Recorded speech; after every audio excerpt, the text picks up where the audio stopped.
Hello, my name is Jane, though you may also know me as the Vitalist, and I'm here to help you create some amazing personal realities by shifting your self-concept. When you change, everything changes. Let us start out by asking, would the world actually exist independent of an observer? Yes, no? I don't know. Okay, let us ask more specific questions. Let's say, if the world were to actually exist when unperceived by awareness, would it, without an observer, have any meaning? No. Because what is it that perceives the world? It's the mind. And what is it that experiences the mind? Awareness. So what is it then that is giving everything its meaning except for awareness? And where from does awareness get this meaning? Mind. No, it gets the meaning from discernment. From discernment. There is no beauty in music itself. The beauty is within the listener, said Igor Stravinsky. So what if there was no beauty in the world? What if the beauty that we perceived in it lived within us and simply wanted to be experienced? Everything is an idea. You see what you seek, for what you seek you shall find, teaches the Course in Miracles. So let us assume for a moment that this world is an idea, that it is a hologram, it is an illusion, and within this hologram you are the seeker of something. And depending on what it is that you are seeking and how good you are at convincing yourself that it is already yours, you define yourself and you define your self-concept. And in that scenario, how important would your self-concept be? The answer is truly very important. So let's ask for a second, what is a self-concept?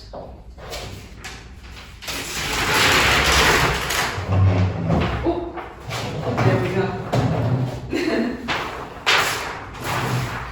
A self-concept is basically the idea that you hold of yourself, which shows the kind of value that you have assigned to yourself based on the kind of belief system that you have chosen to espouse, which in itself is going to be based on the kind of thoughts, the kinds of actions that you expose yourself to, and the opinions of other people that you choose to focus on and to grant importance to. So if you want to know what somebody's self-concept is, you got to observe that person, and they will reveal to you through their behavior the way that they treat themselves, the kind of value that they have assigned to themselves. And if you want to know what kind of a person they are, you need to observe the way that they treat other people. Now, the interesting thing about our society is that it would have us believe that good people care about other people and put other people first, that bad people care about themselves and put themselves first, when in reality there is no duality, there is no dichotomy there, because the amount of love that I have for me is the amount of love that I have to give to somebody else. For several reasons. The first reason being, I can't pour from an empty cup. I need my cup to be full in order to be able to share with somebody else. And the other reason being, you might have noticed that when you walk around and you interact with people in the world, they engage in some peculiar behaviors. They have some weird ideas and some peculiar thought patterns. Now, what if I am the kind of person that really attacks any shadow, any imperfection in myself, really judges it from a position of fear, really rejects it, and then I walk through the world and observe this kind of peculiar behavior from other people? What am I going to do? I'm going to aggress against them. I'm not going to take positive ownership of them. I'm not going to approach them from a position that is loving. I'm going to approach them from a position that is fearing. Therefore, there is actually no difference. The amount of love that I have for me is the amount of love that I'm going to be able to give to another human being. Now, when I don't understand that, when I do think that because I am a good person, I'm perfect, I have rejected my shadow, I attack other people, but it's because I only want them to be good or better version of themselves, I am excessively polarizing myself. I am taking a very strong position on the spectrum that says, this is the way that it is supposed to be, and the world actually conspires to punish excessive polarization. It's a weird but very real thing. Why? Because we live in a world of duality. Let us look at an example. Let us say there's a continuum, right? And on one end of the continuum, you have somebody who always chooses themselves, who always says me, me, me, me, me, me, me.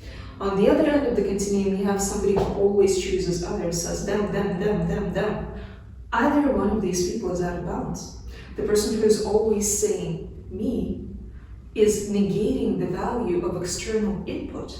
They're pretending that they're separate from, that they're an island unto themselves, that they're not functioning within a certain environment. And the person that is always saying them, them, them, them is negating the validity of their own opinion, is disconnected from the fact that they also have needs. The same way if you take a continuum, on the one hand you have yes, on the other hand you have no.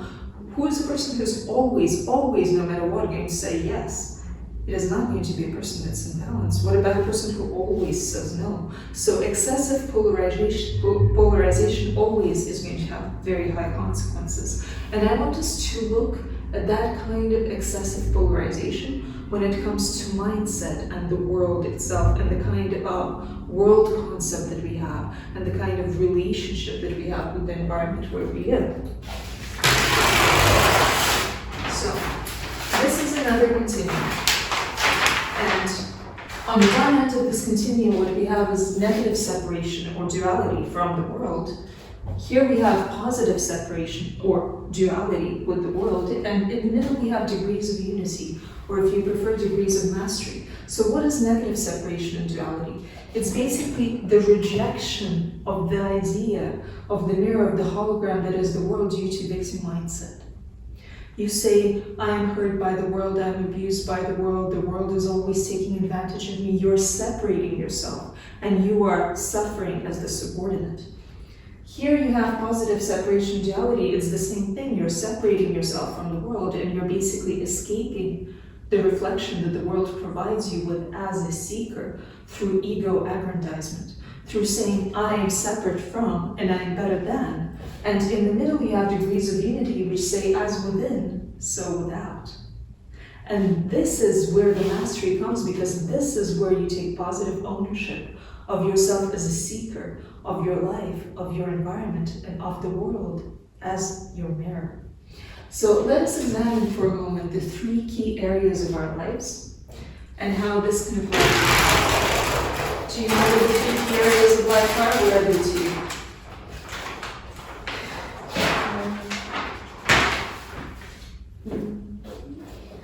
Let's say wealth, money, and career being one, put them all together.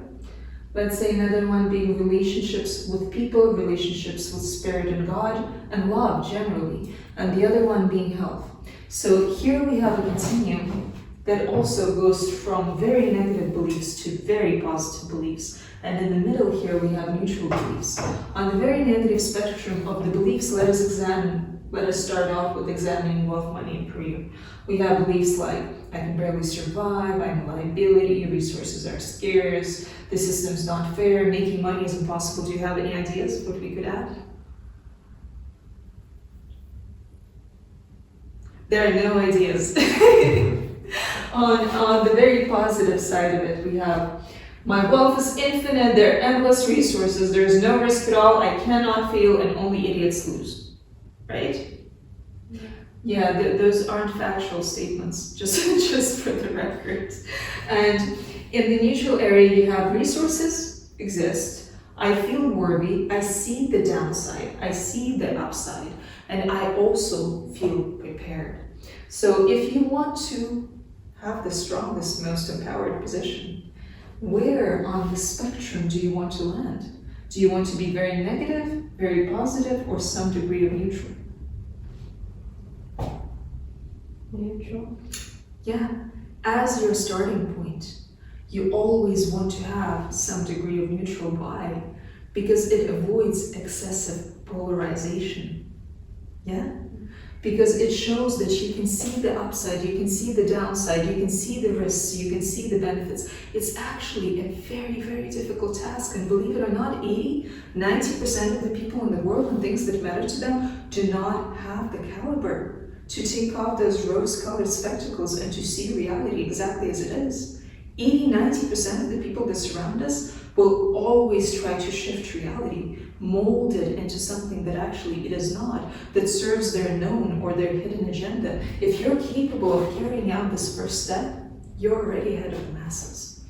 But once you've done that, what do you do next? Do you just stay there? Do you always stay in this position of neutrality? Do you always say, there's upside, there's downside, I'm okay with it? Are you not allowed to get enthusiastic about anything? You are. You are. Why? Because you realize that though the world is a reflection, the world is a process. It's moldable, it's changeable, it shifts. So you can change yourself, you can change your environment, you can change the world.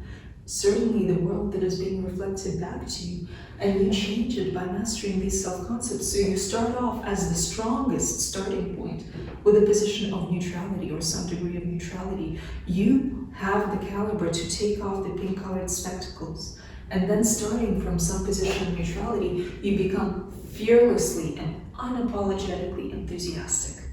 You say, Tom has enough to get his needs met, pretty neutral, right? But then you say, but Tom is capable of generating tremendous amounts of wealth for himself and his family. Then you become positive and enthusiastic. But wait, didn't I just say that we live in a world of duality? Yeah. So isn't it a dangerous thing to do, to start shifting towards very positive in a world of duality? Because what happens is you get the pendulum effect. One of the Hermetic principles, the measure to which the pendulum swings to one side will be the measure to which the pendulum swings to the other side. So the second that you say, Tom is capable of generating great amounts of wealth for himself and his loved ones, you're swinging the pendulum to one side. And because we live in a world of duality, what happens? How do we know what hot is? We know it because we know what cold is. If we don't know what cold is, we can't measure degrees of hot. How do we know what up is? Because we know what down is. If we've never experienced down, we can't experience up. We can't experience darkness or degrees of light without darkness, just like we can't experience darkness without the light. We live in a world of duality, and the measure to which the pendulum swings to one side will be the measure to which it swings to the other side also. Why? Because in a world of duality, everything is only possible through contrast and comparison. So the second that you say, I am this certain thing, and I am a seeker, and I am seeking something, you begin to vibrationally represent it, energetically represent it, emotionally represent it. And the world must reflect to you as a mirror that position. The world says, look, I am your mirror, seeker, and this is where you are. This is what you're being in the moment, but you live in a world of duality. So in order for your position to be possible, the polarity to your position must exist. The polarity to your position is what allows for your position to be possible. That is why there's always the pendulum effect, and the measure to which it swings to one side will be the measure to which it swings to the other side. But you don't want to stay neutral forever, and neither does the world, because it's a process, because it's ever shifting. So how do you make sure that the outcome is favorable to you while the pendulum shifts? You protect yourself with your self-concept. You say, yet again, Tom has enough, but Tom is capable of generating great amounts of wealth for himself and others, and then comes the pendulum. And the pendulum is going to present to you people with opinions that say this is not true. It's going to present to you all kind of compelling evidence that this is not the case. It's going to throw obstacles your way. Must you ignore them? No. Because you have the caliber to see reality exactly as it is. You acknowledge the existence of these opinions, of these obstacles, of these difficulties, but then you protect yourself with your self-concept by saying, yes, but that is an exception. Yes, but that is an anomaly. Because I have a self-concept that says I'm capable of generating tremendous amounts of wealth for myself and my family, and any opinions, any kind of events that come my way that suggest that maybe I'm not, clearly are exceptions and anomalies because they do not fall into the framework of my self-concept. So, looking at this, I just want to glimpse to see where I went with this. So the next thing that I would like us to keep in mind is we are always looking at the world through a prism. So that prism is never completely neutral, and the biggest thing that is going to be coloring this prism is going to be our value system. And our values are going to determine how we see the world. Why? Because things that we find worthy are in alignment with our top values. Things that we don't care about and that we find unworthy are out of alignment with our top values and with our self-concept. So before you assume that you can address any situations effectively and protect yourself with your self-concept, you must be fully aware of what your value system is. And this is a value system that is going to be part of societal conditioning, social conditioning, of the kind of environment you grew up in, of the kind of family values that you've been instilled with, and your transgenerational tree. So I would like to help you start pinning down what these values, where conscious or unconscious, have been for you. And we are going to start off with a no exercise. Can you take a piece of paper and a pen, please?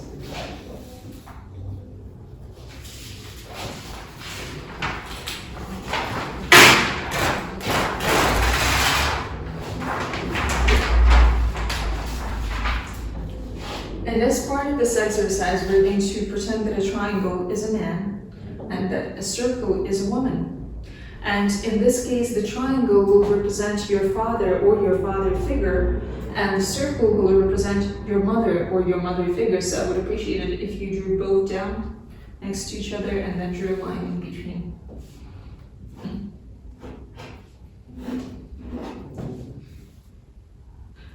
Now I align connecting the two. They're not separated. Now I want us to remember the 3 key areas of life, right? Wealth, career, love, relationships, and health. And depending on how close your relationship is with your grandparents, you can then go ahead and say paternal grandparents and maternal grandparents. But if it's not very close, if you don't know them very well, then just focus on mom and dad. So now going back to the 3 key areas of your life, I want you to write down for your dad and for your mom what their self-concept is. Do you believe in wealth, in love, wealth and career, love and relationships, and in health? And what their values, top values, are in wealth and career, in love and relationships, and in health. Do that for mom and do that for dad. I'll give you a few minutes.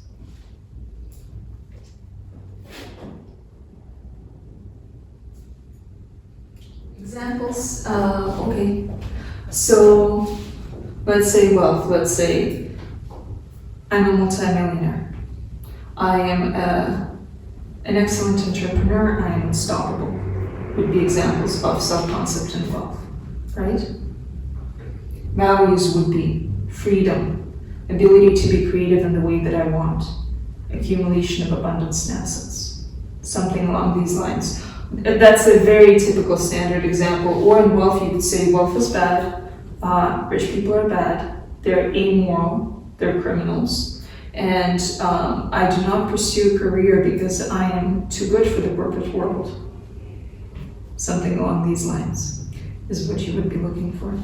Sorry, can you repeat what you're asking for? Mom and dad, grandparents if you want or not, what is their self-concept in wealth, love, and health, and what are their top values when relating to wealth, love, and health? Hold your question. For example, for you, what is your relationship with health? Do you think it's valuable? Do you care? Do you think about it at all? No, so it's like afterthought would be your relationship with health, right? Your self-concept will be marginal in health. What about your mom and your dad? How important is that to them, do you think? Same goes for love. Do your parents see themselves as fortunate with their relationships or unfortunate with their relationships?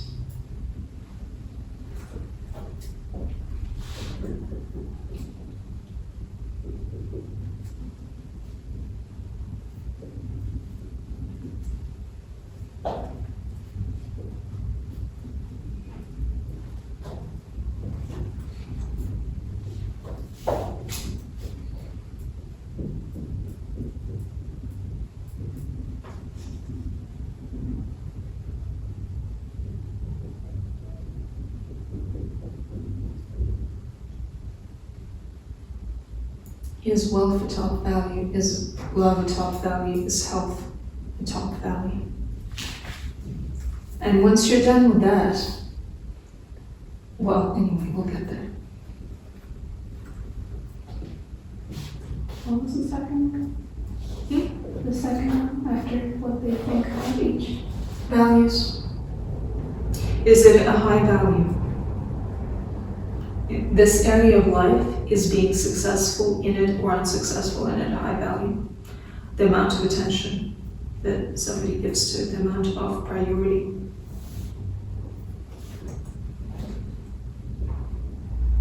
Is that not the same question then? There's a relationship between the two.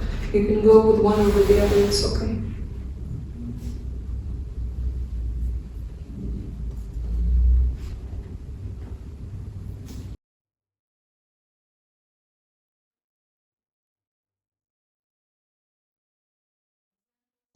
Something along these lines. That's a very typical standard example. Or in wealth, you could say wealth is bad, rich people are bad, they're amoral, they're criminals, and I do not pursue a career because I am too good for the corporate world.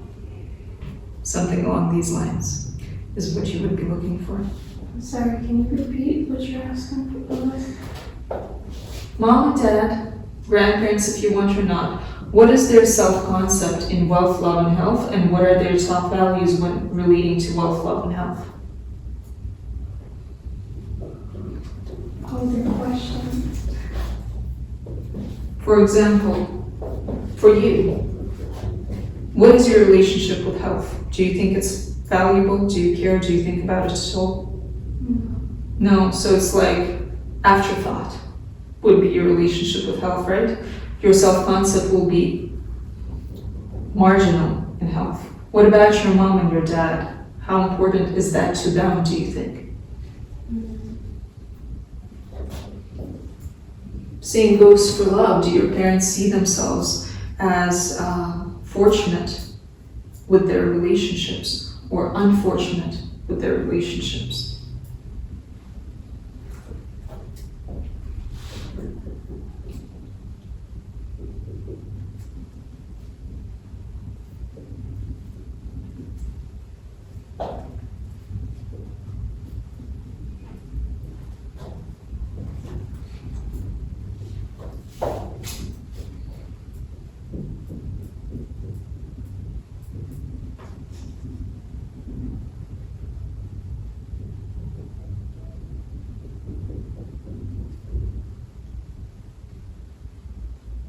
Is wealth a top value? Is love a top value? Is health a top value? And once you're done with that, well, anyway, we'll get there. What was the second one? The second one, after what they think of each. Values. Is it a high value? This area of life, is being successful in it or unsuccessful in it a high value? The amount of attention that somebody gives to it, the amount of priority.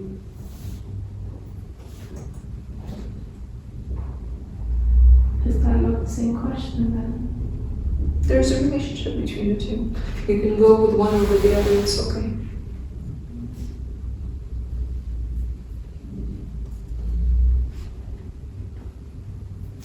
For example, somebody can have a self-concept of love that says, I prefer to hate, you know? Or somebody can say, I'm Aphrodite.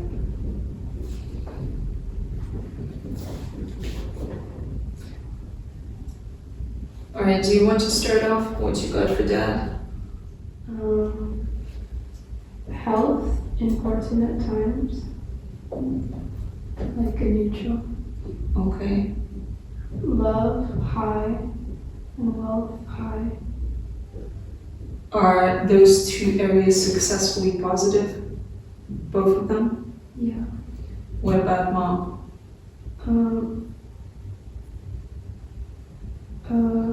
Health, high. Love, high. And wealth, neutral. Okay. And how does that relate to the value you assign to these things and to your self-concept? And now, do you see yourself as very wealthy, very loving and lovable, with lots of great relationships, very healthy, with a high priority and keeping it that way? Yeah. Okay. Let me give you an example that is neutral so nobody feels self-conscious, right? Let us say that there is a girl. The girl's name is Susan, and Susan's mother is Mary. Now, Mary, generally, she was married once, she had 3 children, she had a lot of financial difficulties, she never accumulated a great amount of wealth, and she was very righteous, very pious, very focused on other people and on doing the right thing. So when Susan looks at Mary and sees the values and sees the self-concept that Mary has, which says quite poor in wealth, but submissive in love here, and when it comes to health, that's not even a concern because her health was quite poor and kept her whole life. What does Susan do? Susan says, Mary's here. Mary's values don't relate to me at all, because the way that I feel is can't wait to get out of the house. I can't wait to accumulate tremendous amounts of wealth. I can't wait to have freedom to take on the world, to see everything the world has to offer me. I don't want kids. I don't want marriage. I want to focus completely on myself. I don't see a great value in long-lasting romantic relationships. And I'm really going to be focusing on health because I want to be strong and I want to be attractive. Now, it seems like there is no relationship between Susan and Mary, but in fact there is a very direct relationship between Susan and Mary, because what is going on is Susan didn't determine what she values independently of Mary. Susan completely used Mary as a template for determining her values. She decided that her mother is repressed. She decided that her mother is rigid. She decided that she was unhappy in her childhood. And as a rebellion against her mother, she adopted all of the opposing values to the things that her mother cared about. So what is actually going on there is they're on exactly the same level of vibration. They're just on opposite polarities of that level of vibration.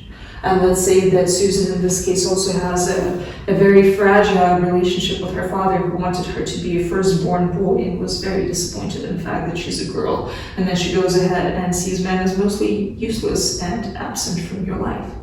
So in this case, you don't want to only look out for similarities and to say, my family was all about building wealth. We all worked. We all came up with all kinds of schemes for saving, for multiplying our capital, for putting it in offshore accounts. You can also look at opposites. You can also say, my family was all about money and ignored me completely. So I am all about relationships and I ignore money completely, because those are little revelations that it's your family that has determined your value system and that you haven't determined it for yourself. Why can that be bad? Well, let's take as an example Susan. Let's say later in life, Susan says, actually, money didn't bring me happiness. Actually, I find my relationships to be shallow and unfulfilling. Actually, I feel lonely in the world, and there's got to be something more than this for me. So what would Susan do? She would go back to her family. She would realize that she was rebelling against her mother's position in life, and she would realize that the answer isn't to rebel against her mother's position in life. It is to forgive the love that she felt like she needed to receive in greater quantities in her childhood and didn't. The attention, the freedom that she didn't receive. But not to forgive from a position of, I am better than you, mother, therefore I do everything the opposite way around, therefore I rebel against you. But to forgive from a position of understanding that if I had your upbringing in your environment, if I had your parents, if I had your genes, if I had your level of spiritual awareness, I would have made exactly the same choices that you did, because I would have been you. But now being me, I have access to a lot more information than you did. So I have the opportunity to bring a lot more love to the situation, a lot more progress and understanding to the situation, and not necessarily by rebelling against you. You can also look at the example of Michael. Let's say that Michael is a firstborn son in a family. And what happens with his mother is then she decides to get divorced and to marry another man. And with that man, they have a second child. So Michael doesn't effectively have a father figure because his stepdad is ignoring him most of the time and tolerating him because, well, his wife, the mother of Michael, sees him as somewhat valuable. The brother sees him as somewhat valuable, so he puts up with it. And the way that Mike learns to survive is by being agreeable, by being a people pleaser, by constantly pleasing his brother, by constantly pleasing his mother, by constantly pleasing his stepson. Now, when unexamined, Mike may say, being kind and being a nice person is a top value for me, when in reality he's not being kind. He's getting his survival needs met. That is the way that he learned to survive in his original family dynamic, by being agreeable and by ignoring the fact that his needs are not actually being met. So if he leaves this unexamined, and if he grows older, he may find himself unable to have profound emotional intimacy with other people, unable to have deep, vulnerable relationships with other people, unable to be authentic, unable to understand whom he truly is. And just like in the example with Susan, he needs to go back to his family and he needs to forgive from the position of, I know that with the resources you had, you did the best that you could, and in your place I would have done the same. But now I have information that allows me to bring more love into this situation. Do you want to share with us? Okay. So just to continue exploring what your top values might be in more depth, I want you to write down under number 1, who are the top 5 people that you communicate with the most?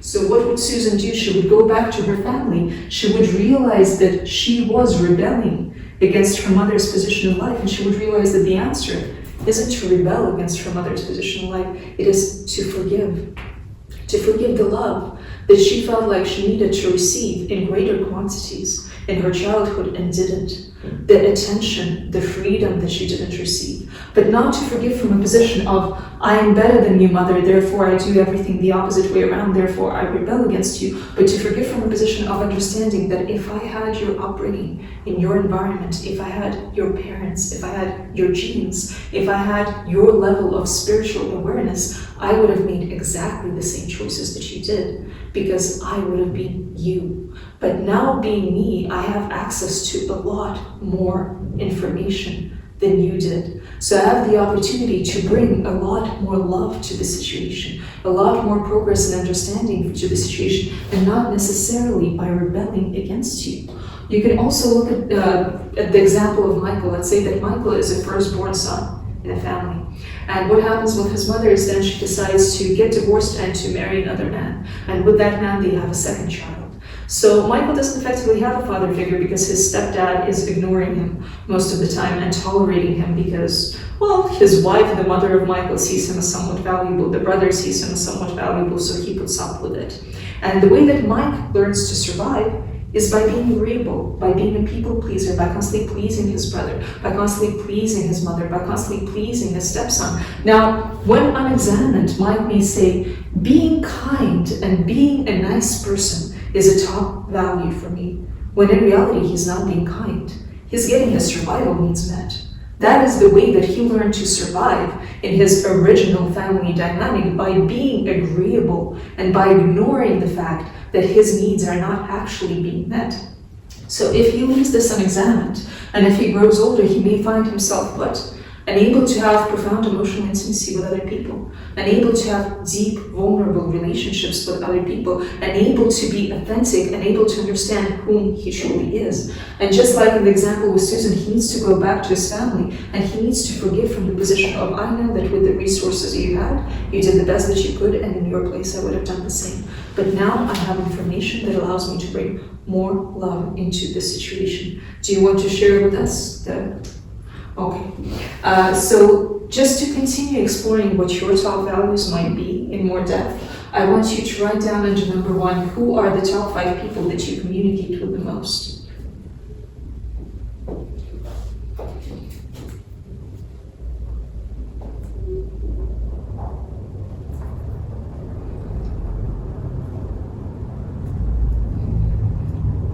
Just by talking, or? Talking, texting, whom you interact with the most. that interact back with you.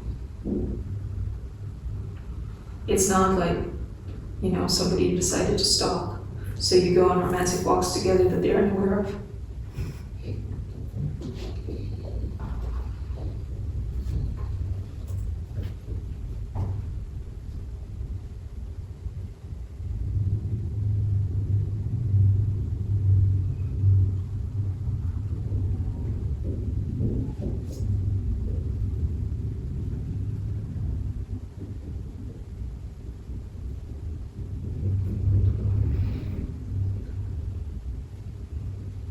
What if they're all friends? That's okay. You put down the names of friends.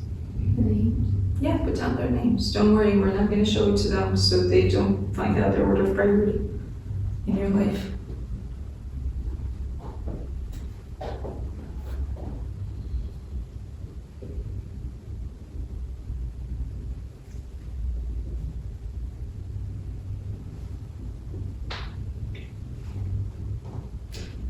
And when you're done writing down the names, I want you to put down what you believe this person's top value is next to the name.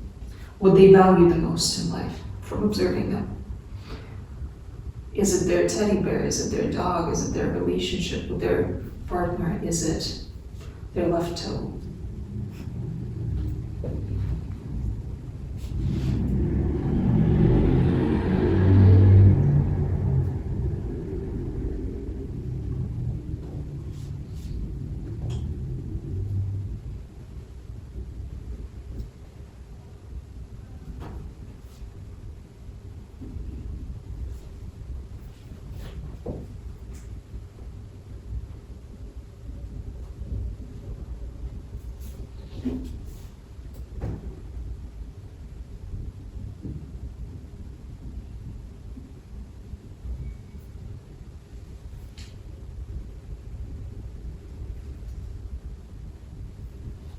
Then after number 2, I want you to write down, what do you watch, listen to, and read about the most with that intent of learning about it?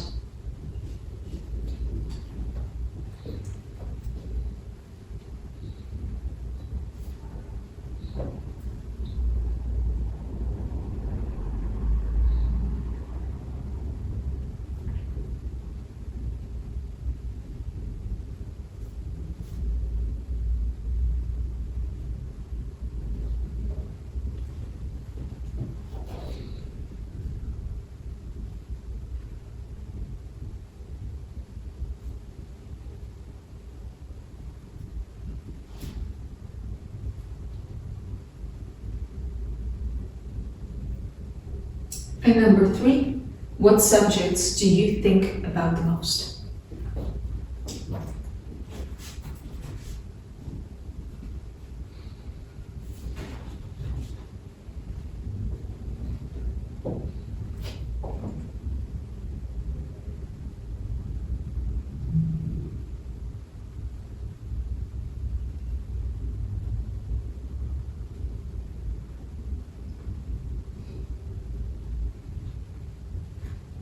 What would we think about?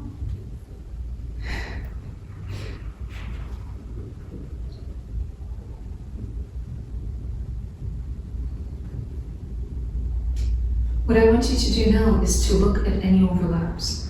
I want you to look for overlaps between your mother's and your father's self-concept and values, your self-concept and values, and these 3 questions. I want you to underline or put a little heart next to the things that these are going to have in common. And also, I want you to keep an eye out for any opposites. Because opposites, again, they differ in polarity, they differ in degree, but they don't differ in vibration. They're effectively the same thing, polarized in the opposite polarity. So, see what you have that overlaps.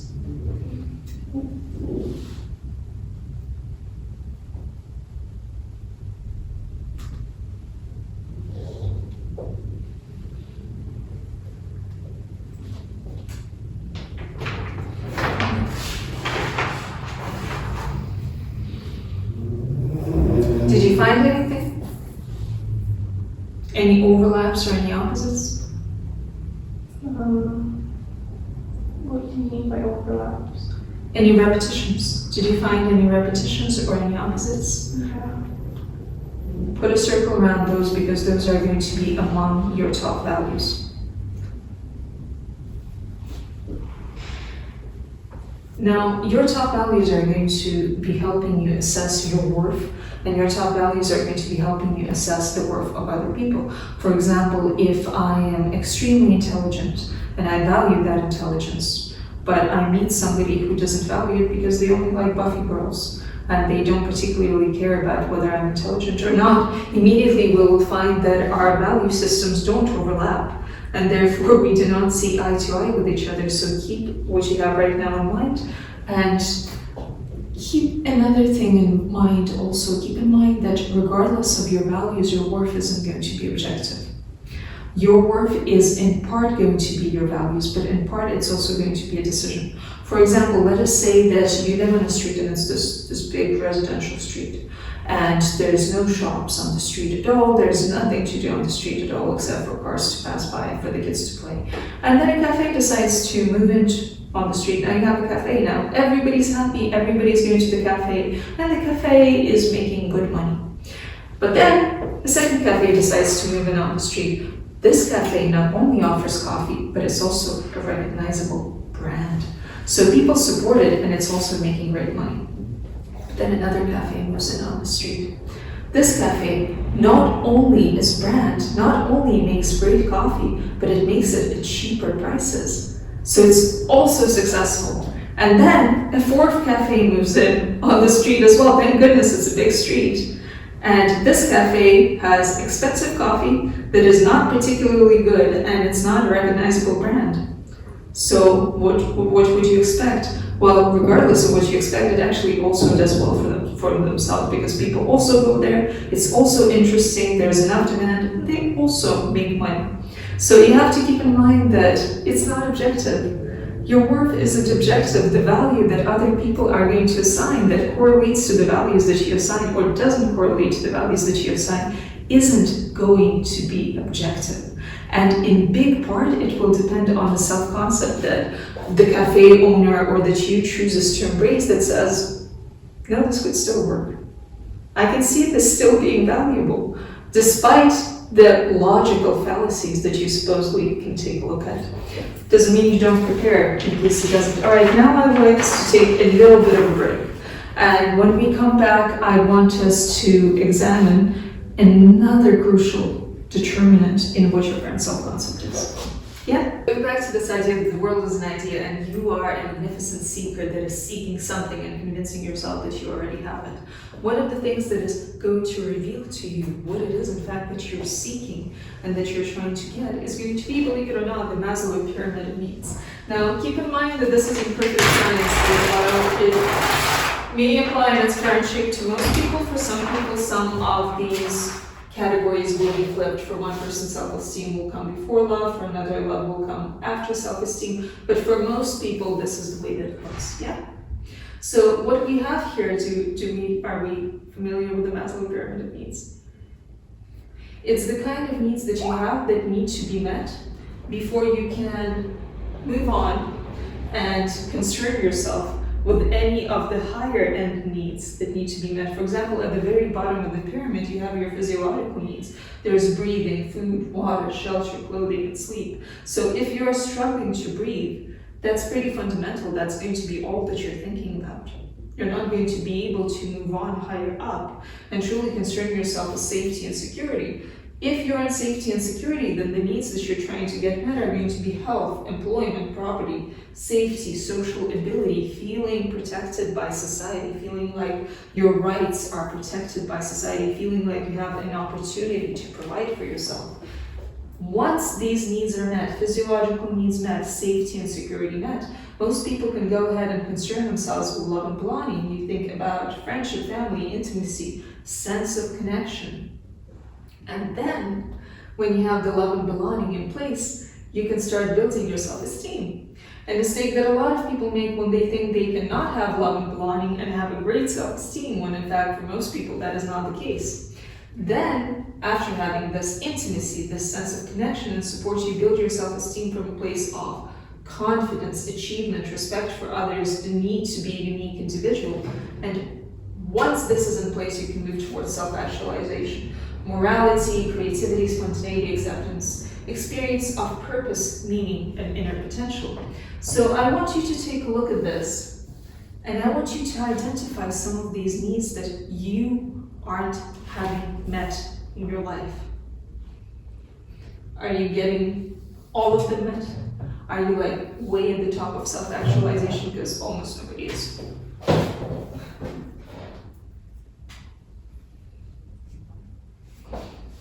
Is everybody here getting their physiological needs met? Yeah. What about safety and security? Do you feel like society protects you and offers opportunities? Yeah. Okay, what about love and belonging? Is everybody completely happy here? Yeah. No, not completely happy already. We're starting to see struggles with love and belonging. What about self-esteem? Yeah. Good for you! Look at you, zooming towards self-actualization. Now, the funny thing about a lot of people you see is that when they think about their self-concept, they say, I'm a pianist, I'm an artist, I'm a great, matador, I am a great emperor, I'm a conqueror of worlds, I'm a dancing mermaid princess of Mexico, like some people have been telling me. But you're only as strong as your weakest link. Or to be exact, you're only ever as strong as the courage with which you meet your weakest link. For example, if I have a self-concept, if I as a seeker think consciously that what I am seeking for is to build the most beautiful house that has ever been built in the place of the world where I live, but in the meantime I am struggling with social order and with protection of my rights. I am being pursued unfairly for taxes. I am being attacked by my neighbors. There is no possibility to access my bank account without all kinds of problems arising all the time. I'm only going to be as strong as my weakest link. It doesn't matter how much I want to build the house, reality is going to bring me down to what is actually happening. Because I haven't started off from a point of taking off the rose-colored spectacles and seeing reality exactly for what it is. So in order for me to be able to progress, I have my values identified, but I also need to get my needs met. I need to say my values resonate with these sections, but I have some needs here that aren't being met. How do I get these needs met? What if I feel like I'm living in a reality where I have no examples at all in front of me of these needs being met? I don't feel capable of having these needs be met. So automatically I go into fear, automatically I go into freeze, fight, or flight response. Usually I can't fight over it, usually then I will feel extremely uncomfortable freezing and I will avoid the subject altogether. I will go ahead, I will think about something else. And what then? Who's going to get my needs met? Am I going to be looking for an outside source? What you need to do is you need to convince yourself, regardless of the degree of fear that you're currently experiencing, that you can get these needs met.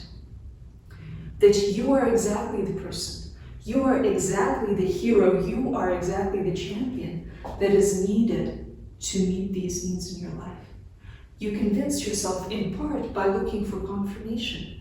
You ask yourself, where with my actions, where with my thoughts, where with my deeds, am I acting in alignment with this personality, this character that can provide this for me? This is confirmation. I'm going to start writing it down and I'm going to really start laser focusing on it. I'm going to go ahead, I'm going to start watching programs, listening to podcasts, reading biographies about people who were exactly in my position at this point in their life, where they had this need that wasn't being met and then they really met it. And then they really shifted their life around, created something beautiful for themselves. And the more I do so, the more I saturate myself in that environment, the more I successfully convince myself that I can be that also. Because to my mind, there is no division. To my mind, there is no self and others. I am exposing my mind effectively to examples of how I have already done this, how it is already mine. So having looked at this and acknowledged that what you don't want to do is to ignore your shadow, then I want us to acknowledge the simple fact that people don't only think about the values instilled in them by their family, by their environment, by their transformational tree. People don't only ignore their needs or focus on their needs. What do people, especially if you observe children, if you observe older people, if you observe teenagers, what do people tend to focus on the most? Yeah. How they are, Like, for example? like the actions they're making, like they walk weird or... Yeah, self-awareness, they can focus on that. But also people with their thoughts, they tend to submerge themselves into thoughts within which they feel like they have the most control and they have the most power. Have you ever met a teenager that has spent all of their day planning their family finances? No, why is that? What would be the point? Nobody is going to go to the teenager and ask them for advice on family finances. They don't have control, they don't have power over that segment of their lives, do they? People tend to think about what they feel like they can control the most and where they're the most empowered. That's why you will always find people who are fixated on their image, who are fixated on their body, because they feel like there's nothing else in their life that they can control, but they can control their body. So they put all of their focus there. Or they can defend themselves, so they put all of their focus on self-defense, on martial arts. Or you find people who feel like they can't control any area of their lives because not only are they not empowered there, but this one's already taken out by my brother, this one's already taken out by my parents, they're light years ahead of me, I don't feel like I want to go there, I don't feel like I want to compete with them, so I'm going to find my own niche, and creativity is going to be that niche. So I'm going to spend all day focusing on creativity, focusing on arts, focusing on expressing myself this way, until I polish it, until I become the best in it, because that is where I am within my power. And this isn't wrong, this is exactly right. This is exactly what you're supposed to do for your self-concept, but after getting your needs met, after determining your shadows, and after making sure that your values have been identified by you from the position of the most love, and not unconsciously conditioned into you. So if I feel like I'm a person who has a lot of control over how quick-witted I am. I have a high IQ, I can do a lot of exercises to polish my intelligence. I need to have that become my top value. I need to really, really start valuing my ability to be a clever person.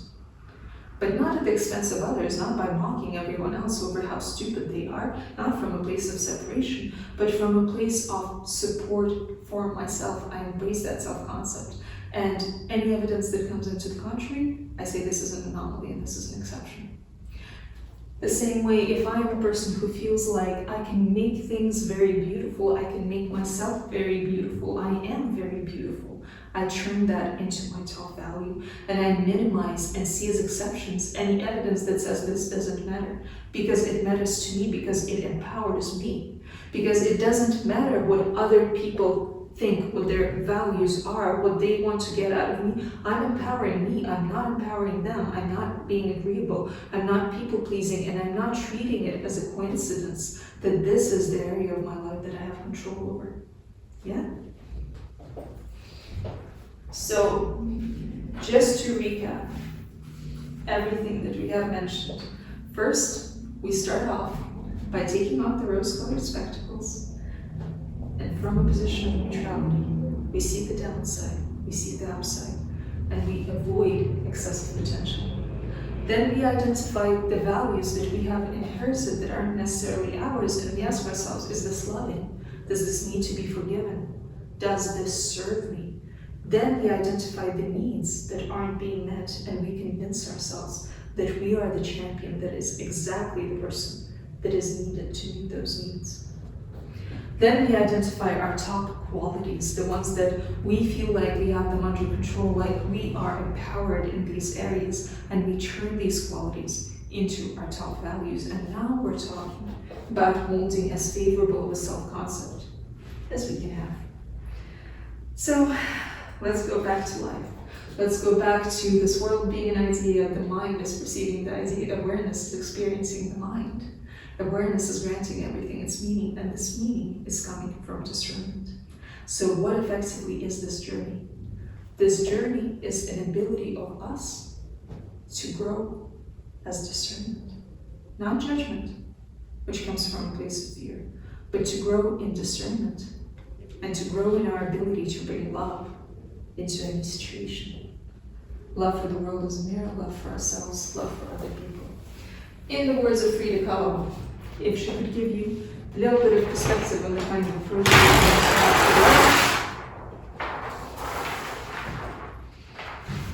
can I invent verbs? I want to say one to you. I sky you. This way my wings become enormous to love you without a measure. We are of the same fabric, of the same waves. The truth is nobody can do what you do. The truth is nobody can be what you be. What you do is valuable. What you do is tremendous. You are so magnificently, unconditionally worthy. And you should remain true to yourself, always.